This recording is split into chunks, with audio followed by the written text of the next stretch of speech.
Stay tuned to hear Miss Monica correct all the facts that were wrong.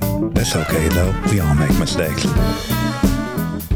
I'm in an incredibly beautiful new sweater that my friend got me. It looks gorgeous. I just put it on for the first time, and I'm truly blown away. The green is really nice. And the fit is really kind of perfect. I know. They know how to do it. And I think I like these cuffs where you have to roll them up. They're too long on their own. They're clearly designed to be rolled. See, look.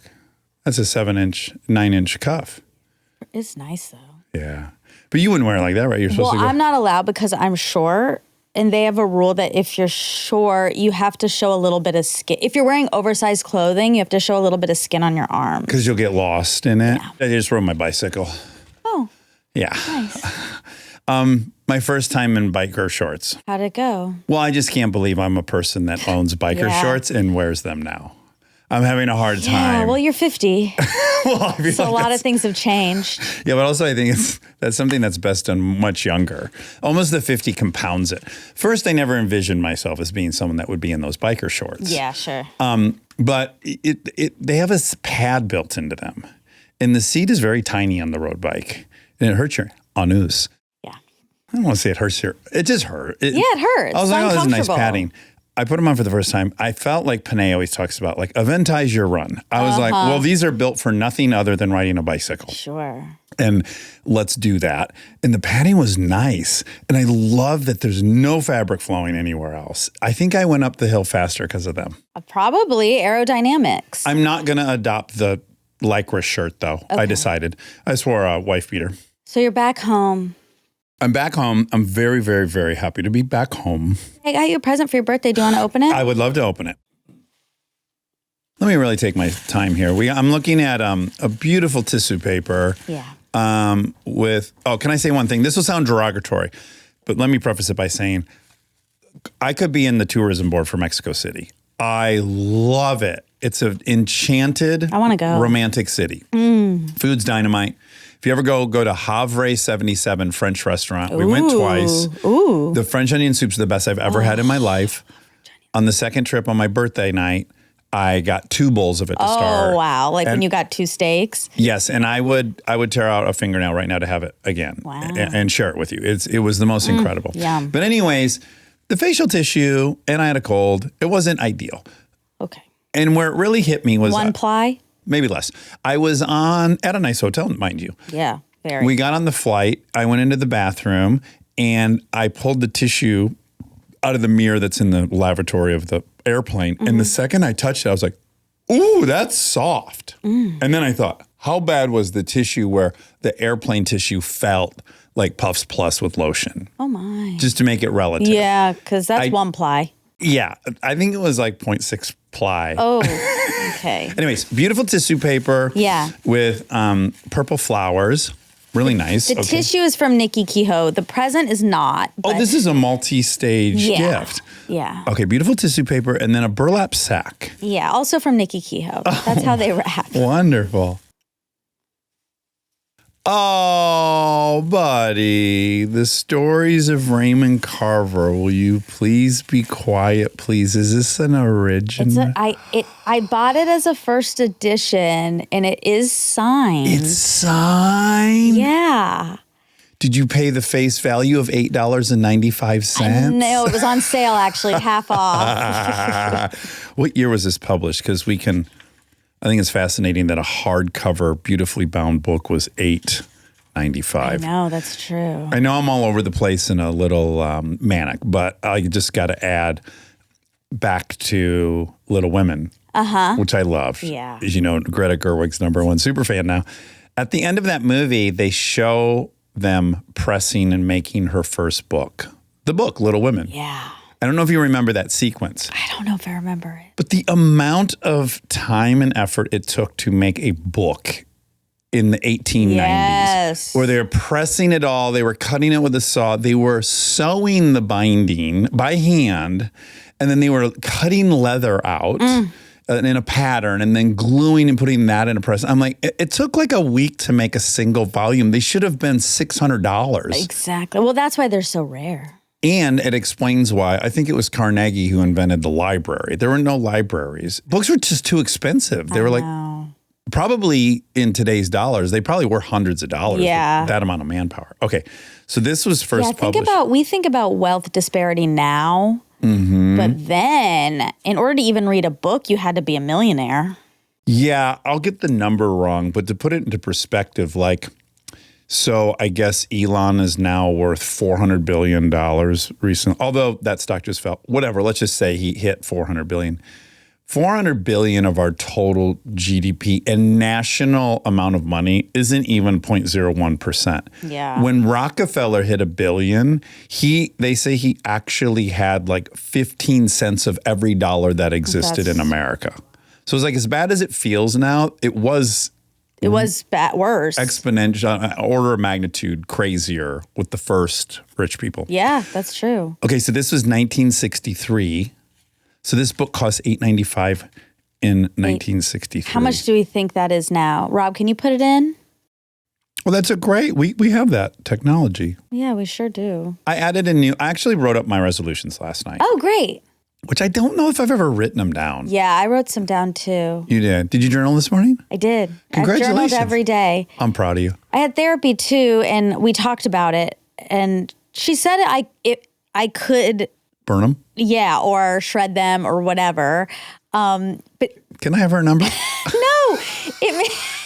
She's like, if that's going to allow you to really be able to be honest and truthful with yourself in a way you won't be able to otherwise. And let it out of your body. You know, sometimes her and I talk about, like, there are things that I talk about with her that only she gets to hear. And she said, you know, it's not just me. You also have you.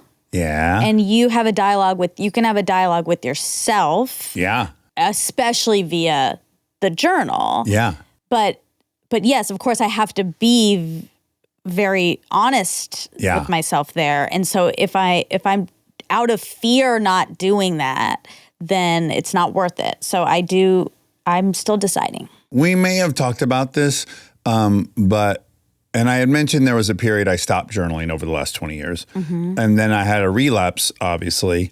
And I didn't even put all this together, but through therapy with Mark, I think what occurred to me was there were things I couldn't write down. Just like you were saying, are you afraid someone's going to find it? And I'm like, no. But in truth, there was a moment, yes, I'd be afraid someone would find it. And I had this weird dedication to never lie to that journal. Right. So I just it didn't feel like I was making a decision to stop journaling. It just was like, this is really weird. I've been journaling for 17 years or whatever, and I haven't in a while, but I'm not overthinking it.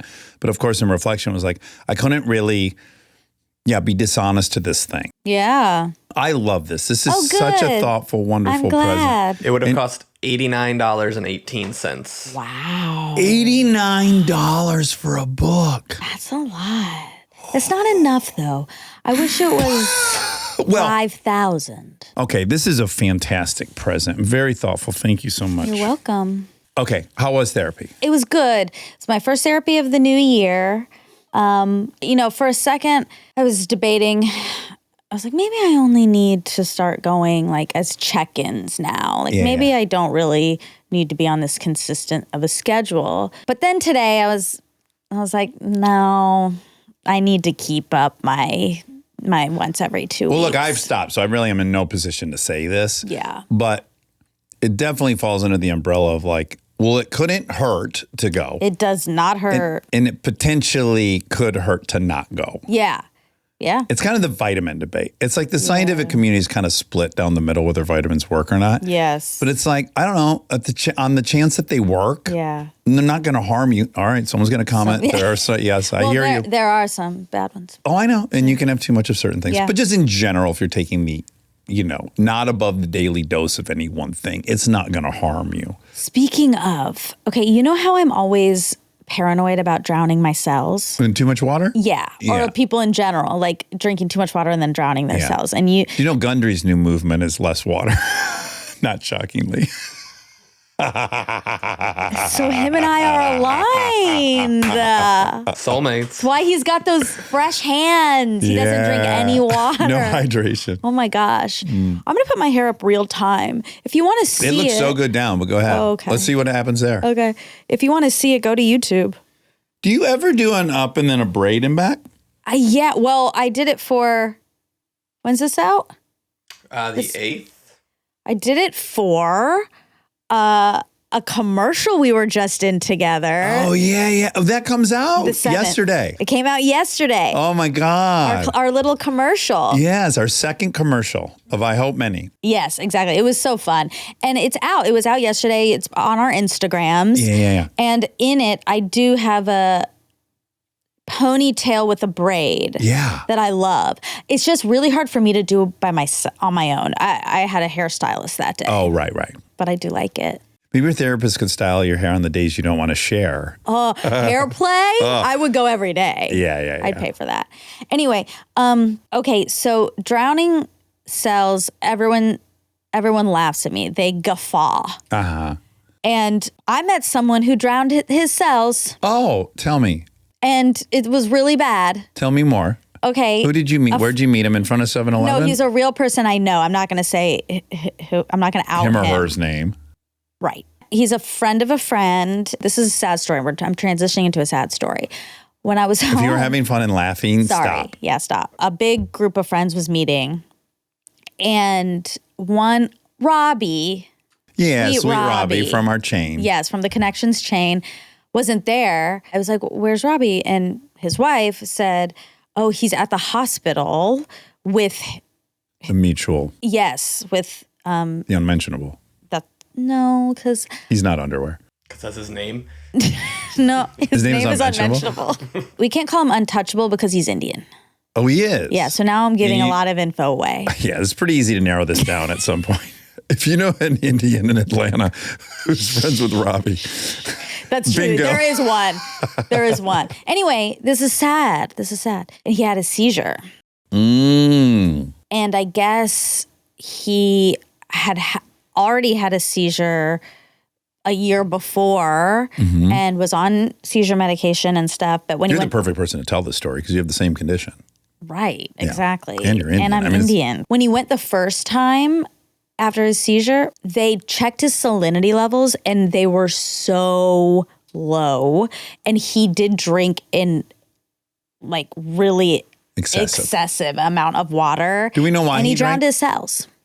Yeah, he got rid of too much salt, but He drowned his cells. that was the medical? Yep. Oh, okay. Okay.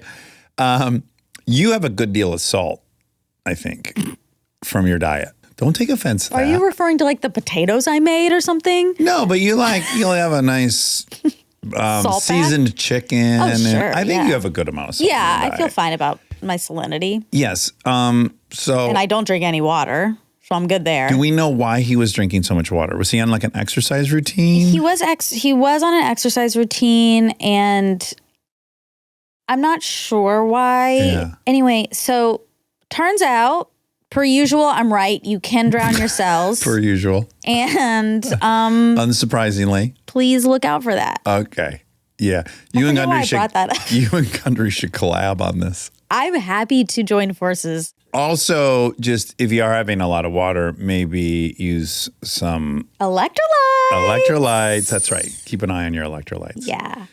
The only cases I've ever heard of is like no one's ever died from ecstasy, but people have drank too much water on Exactly. ecstasy. They drown their cells. Yeah, okay. Okay. I wonder if they drown their cells or if when they drink way too much water, it backs up like congenital heart failure, basically, like ends up filling up their body. Because my father, who had congenital I don't know if it's congenital, he had heart disease. Mm-hmm. And what would regularly happen is his heart was too big on one side and normal on one side. And so it would pump in a lot, but it couldn't pump out a lot. And then it just ends up backing your whole body up with water and you get really bloated and you put on all this water weight. And then it starts really affecting your breathing and your lungs and everything else. And so my dad would go into the hospital for like 4 days and he'd be on diuretics and he'd just be getting rid of gallons of water. Right. Oh my God. Yeah. Okay, it says, yes, cells can drown in a condition called water intoxication or hyponatremia, which occurs when there's too much water in the body. When there's too much water in the body, sodium levels drop, causing water to move into cells and causing them to swell. This can be especially dangerous for brain cells as it can lead to pressure in the brain, confusion, drowsiness. Wait, though, epilepsy, pressure in the brain might have been completely all related. Exactly. Oh, man. Well, I'm sending love and well wishes to this anonymous person. Untouchable. Why does Robbie have two very close Indian epileptic friends? I know. He's very over-indexed. He is extremely over-indexed. Because I consider myself kind of unique in America, low percentage, where I have a best friend who's Indian and epileptic. And he's got now two? I know. He has a fetish. I know you don't like that word, but... You think it's a king? Ask if there's a third. If there's a third, he has a condition. Yeah, it is weird. Then I wondered, is like... What ethnicity is Robbie's wife? White. White? Yeah. She doesn't have it. Actually... No. Oh my God. No. Is he giving everyone this? He's poisoning everyone. Oh my God. He's so sweet. That would make sense. He's one of the sweetest people I've ever met he has over a dark text. side. Oh. Hi, Robbie. Nasty.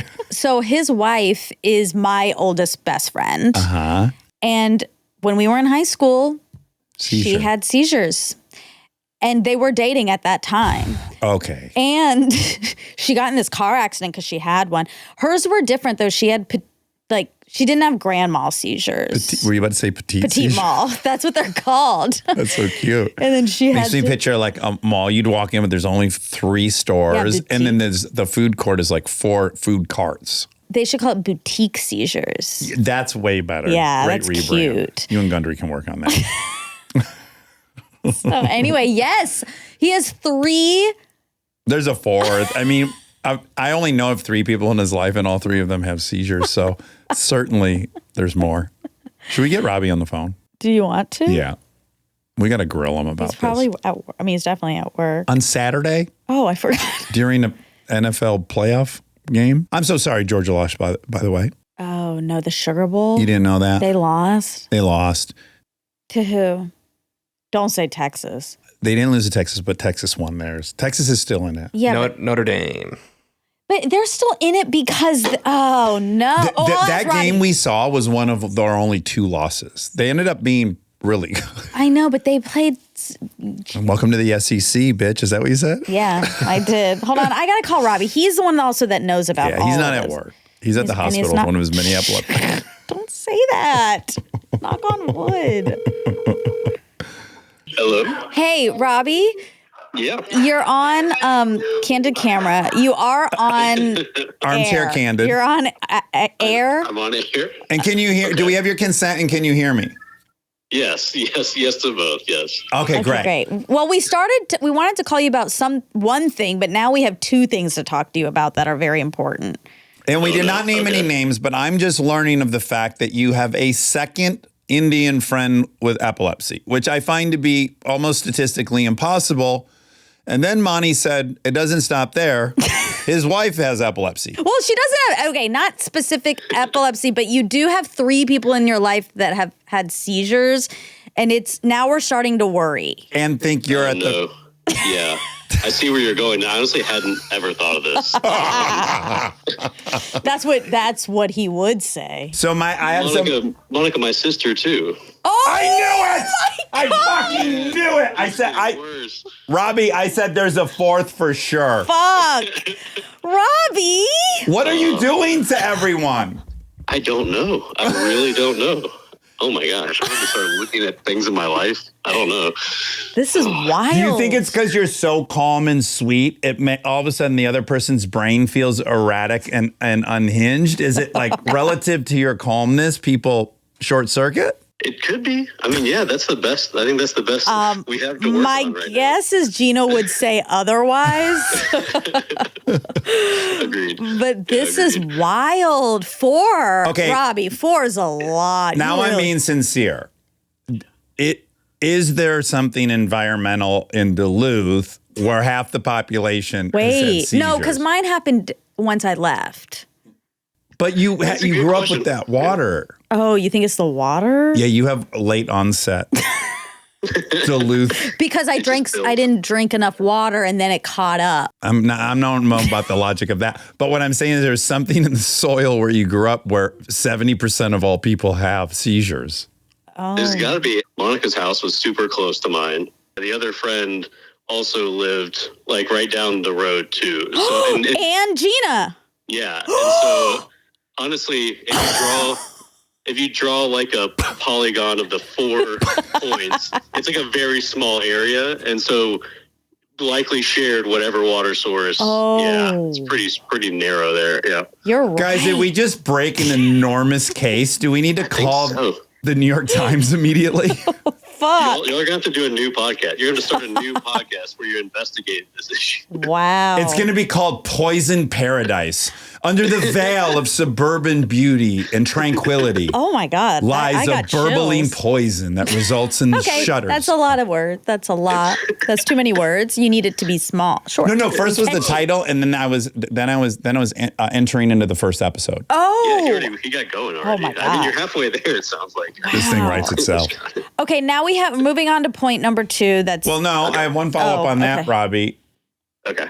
In your free time, which I know you don't have much of, just can you sniff around, see if any more folks have had seizures? Yeah. Okay. I will. Yeah, I'll report back. Yeah, I'll start kind of casually throwing that into each conversation I have. Like, so by the way, this is kind of weird, but do you have a history of epilepsy? And just kind of move on from there. Yeah. That sounds like a good plan. That's going to work. Okay, now point number 2 is football. Mm-hmm. And you are my main source of information for football. I was texting you during the Texas-Georgia game, and we were secretly gloating while I was amongst a bunch of Texans. And then Dax just told me that then Texas went on to win all the rest of the games. They're still in it, yeah. They're still in it, yeah. So they have a tough matchup against Ohio State because Ohio State looks really good right now. But they're still in it. But does that be like a fluke? Shut up. Well, it can't be a fluke because the only team to beat Texas this year is Georgia. Georgia's beat Texas twice this year. Oh, twice. Yeah. So, but it's kind of a fluke that we aren't it doesn't make sense that we beat them twice and we're now out. Yeah, you know how it's like, how can Federer be the best ever if he can't ever beat Nadal? It's very similar. We all have our albatrosses. Yeah, exactly. Yeah. All right. Well, that clears that up, I guess. Yeah. And I just want to end on this, Robbie. Your voice was built for radio. You must be voice. involved in Poison Paradise. Well, I'd love to help you. Let me know. I'm a hard worker too. So yeah, just let me know what you need. All right. Thanks, Robbie. All right. Thanks, guys. Take it easy. All right, bye. Stay tuned for more Armchair Expert, if you dare. We are supported by Allstate. Allstate partnered with Armchair Expert to be the presenting sponsor of this episode, so thank you, Allstate. Some people just know they could save hundreds on car insurance by checking Allstate first. To check if you have a full tank of gas before you go out on a road trip. You just know that. Yes, or to check yourself in the mirror to make sure there's nothing in your teeth first before you start recording a video ad. Oh, gosh, yeah. I Do I know have that. anything in my teeth? No, you're good. You're good. Okay. You have to check your breath before you have a first kiss. Sure, cup and blow and sniff. Also, you have to check to make sure your clothes aren't on inside out before you put them on. Oh. I do. Or upside down. Check to see if there's some paste on your brush before you start brushing your teeth. They're simple things. Yeah, checking first is smart. So check Allstate first for a quote that could save you hundreds. You're in good hands with Allstate. This content is intended for audiences in the U.S. only. Savings vary. Terms apply. Allstate Fire and Casualty Insurance Company and affiliates, Northbrook, Illinois.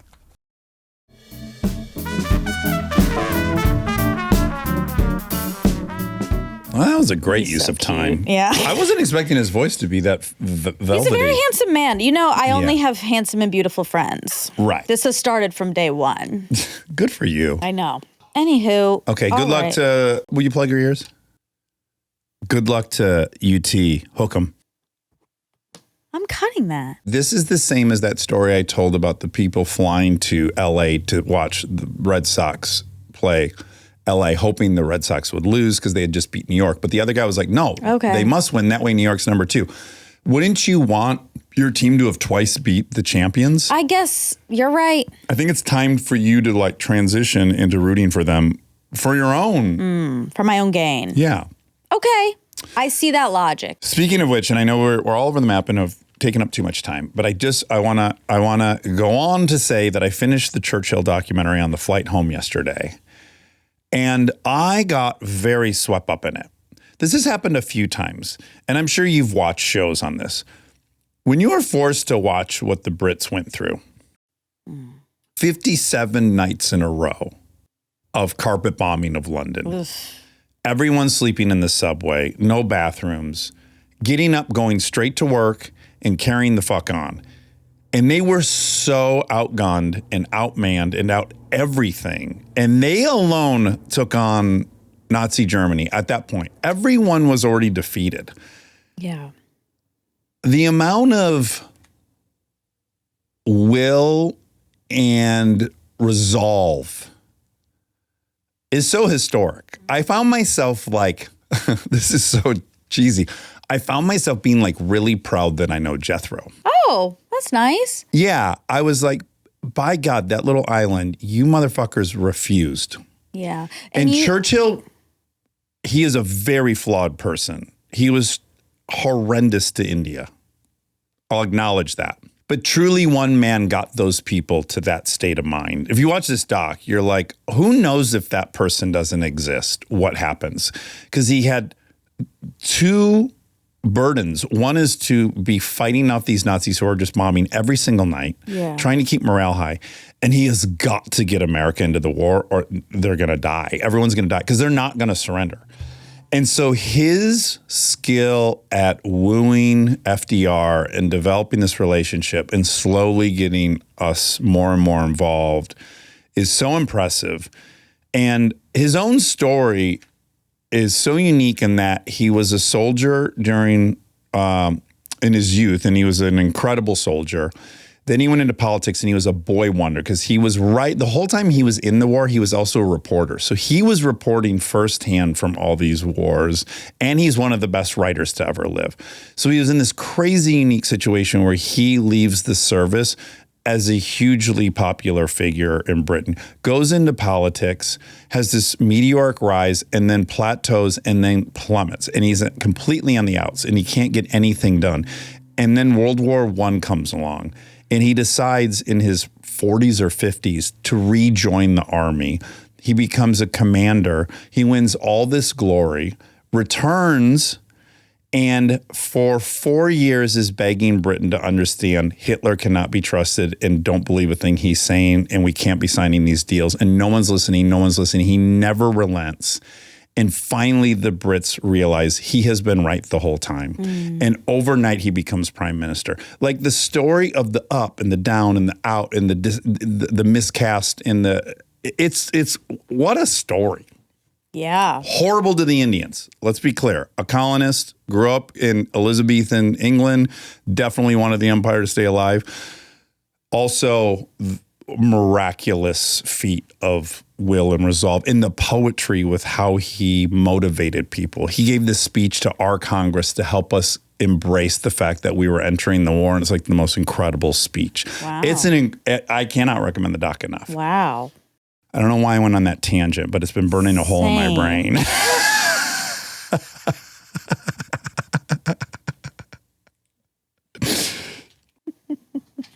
I know, I'm making you nervous. My energy level is at 15. I'm home. It's not making me nervous. It's like. Go ahead. No, it's just like, where's it going? Oh, I'm just sharing all the things that I missed out on sharing in the last 3 weeks. God. You're so much like my father. I am. He just loves to explain stuff. Yeah, it's kind of a male trait.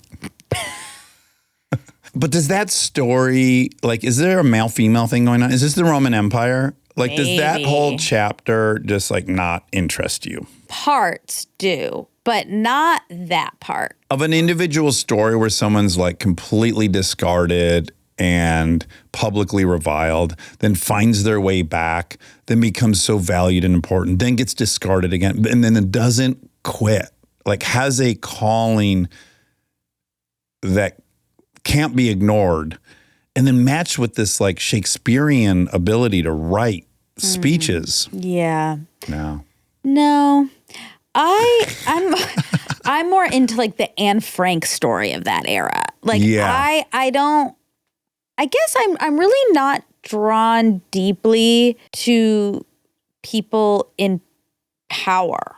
Like that's not a thing. You're drawn to the disenfranchised. Yeah. This makes total sense. Well, I just find that way more as a human story, way more compelling. I find that kind of overcoming, like a true overcoming, much more compelling. Yeah. Than someone who's like just feeding off power. I think the thing that interests me about it is as big as this world is and as complex and dynamic as it is, single individuals radically change the face of the world. Yes. I find that fascinating. Those figures, they don't do it for me. Yeah, they don't get you going.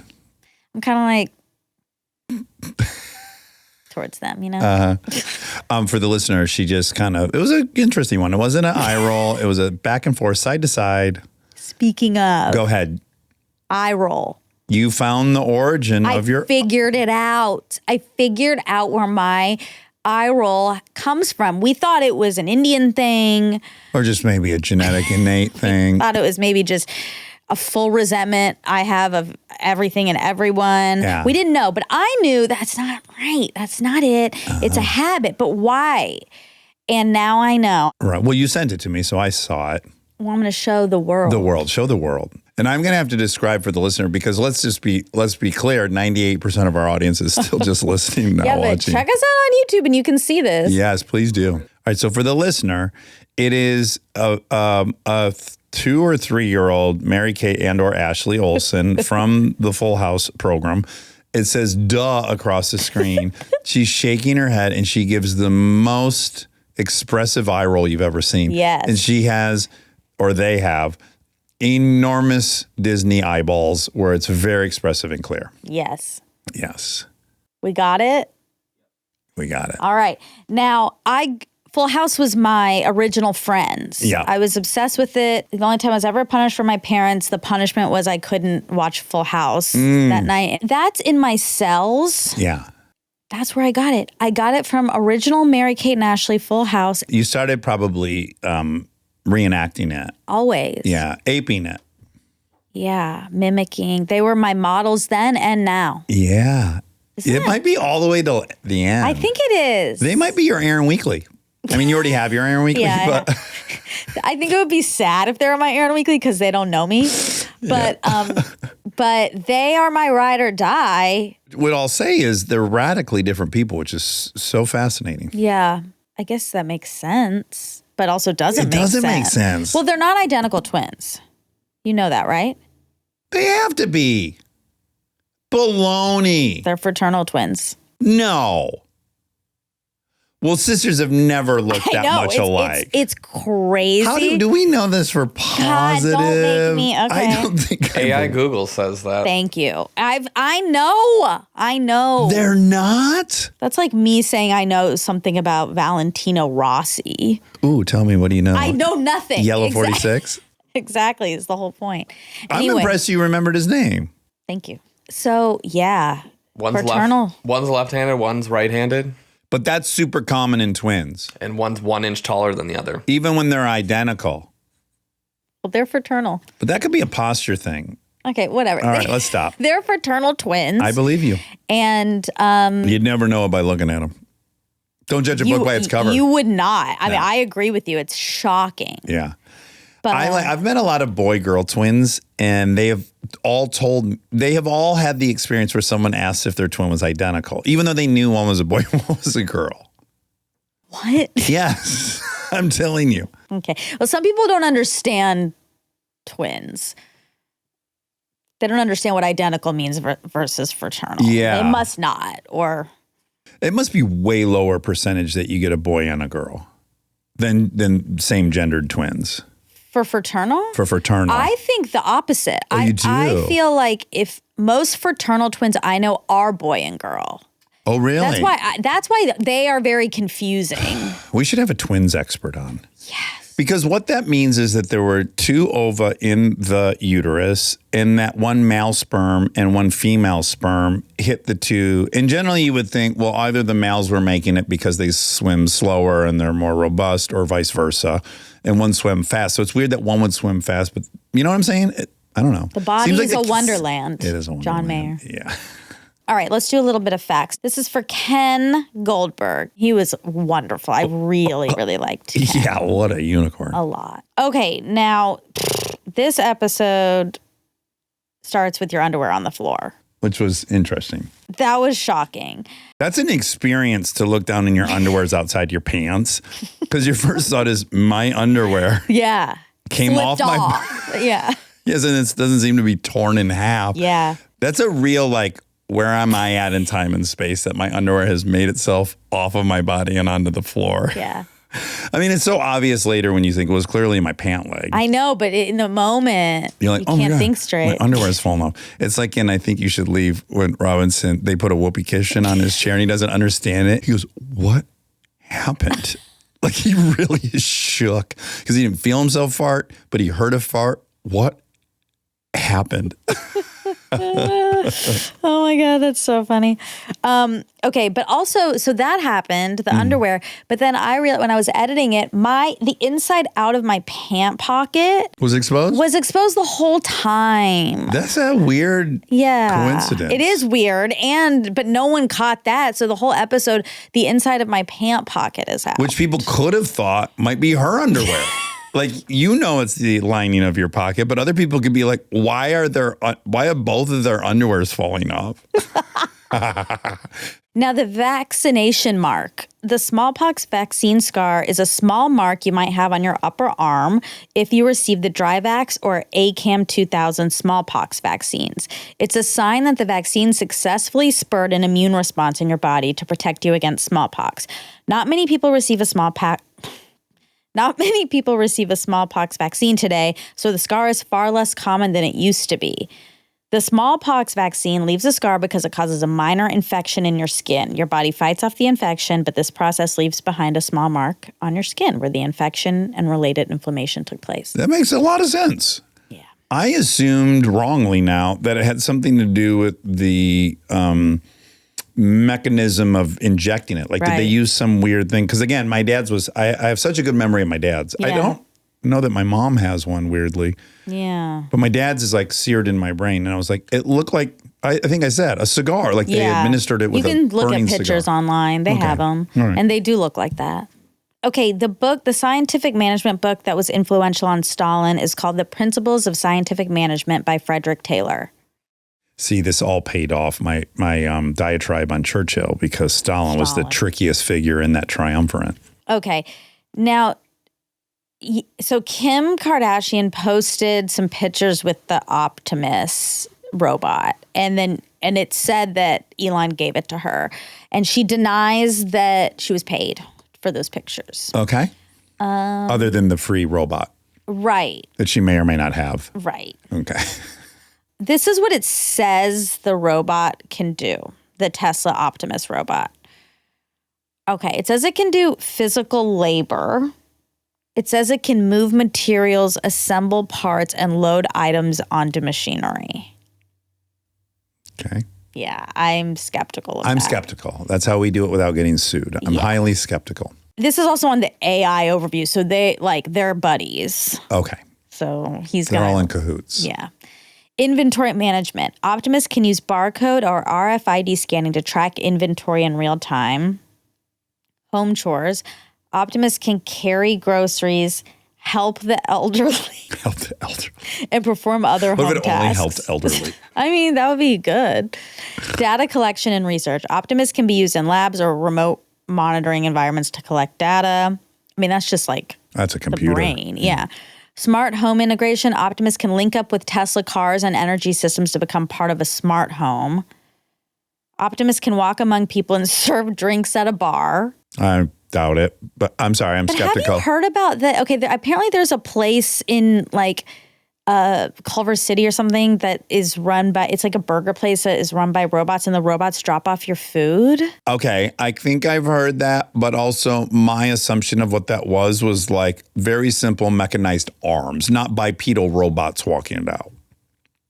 Like it can make it in the kitchen, then it goes on a conveyor belt, and then it's exactly lands in front of your thing. It doesn't necessarily mean that a bipedal robot carried it as much as there might be automation that gets it all the way to your... I think it's saying it delivers it to your table, but it might not be bipedal. We should go. Wheels. We should go. I'd love to go to a robot restaurant. What is it? Cali Express in Pasadena.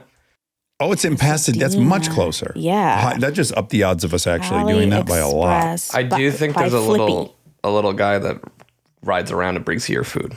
A little fella. Cali Express by Flippy, the world's first fully autonomous restaurant. Grill and fry stations are automated. It looks like a little thing with serving trays and American flags that goes to your table. We'll have to go. But okay, it says Optimus can perform precise movements and heavy lifting. Optimus can adapt its behavior over time to reach the desired results. Optimus can play games like rock, paper, scissors. Okay. So anyway, that's what AI claims its buddy Optimus can do. Okay. They're best friends. Okay. And our robot feels a little left out. No, he's more boy-like, remember? I know. Big time glass half he's full. wondering what's going on because there's a lot of other robots now. There are a lot of other robots. But he's like becoming charming and flawed. Wabi-sabi. Robbie Sabi. Rob Sabi. There was Prada has these bag chains that I really want that are robots. Bag trash? Is that what it's called? No, it's a bag chain. I'm learning this from Nicole. This is the movement now. Is like you have these very fancy handbags, and then you put all these little trinkets that pour off the side. And I think she calls it like bag trash or something. She might, but they're called bag charms. And look, Prada has this one. This one's in like snow gear. Yeah, that's really cute. Isn't it? Yeah, I was about to be critical. I just think it's funny. Fashion is very funny. Sure. So you get this perfect, outrageously expensive bag, and then you're supposed to like drape some trash off. It's like downplay it. It's like, what's happening? I agree. But it's not trash. This is $1,100. Well, I didn't say it was inexpensive. Oh. Yeah. Well, okay. But I agree. I would not put people love bag charms, and I think that's great. And it's a way to like show your identity. But they're not for me on my bag. But I want this little robot to just like sit in my house. Yeah, that's great. Yeah. He's pretty big. Look at him compared to the bag. Oh, that's preposterous. He's larger than the bag. Yeah. You said 39% of U.S. jobs are still manual labor. According to the Bureau of Labor Statistics, reported that 39.1% of civilian workforce in the U.S. performs physically demanding jobs that require lifting, carrying, pushing, pulling, kneeling, stooping, crawling, and climbing activities in varied environmental conditions. Sucking, fucking, don't leave out sex workers. That's manual labor. No, don't we honor sex workers? Yeah, but I'm just wondering, is it really manual? Yeah. It's definitely manual. It's laborious. All right. Well, that's it for Ken. I'm glad we ended on that note for Ken. I think he would appreciate that. All right. Bye, Ken. Love you. Love you.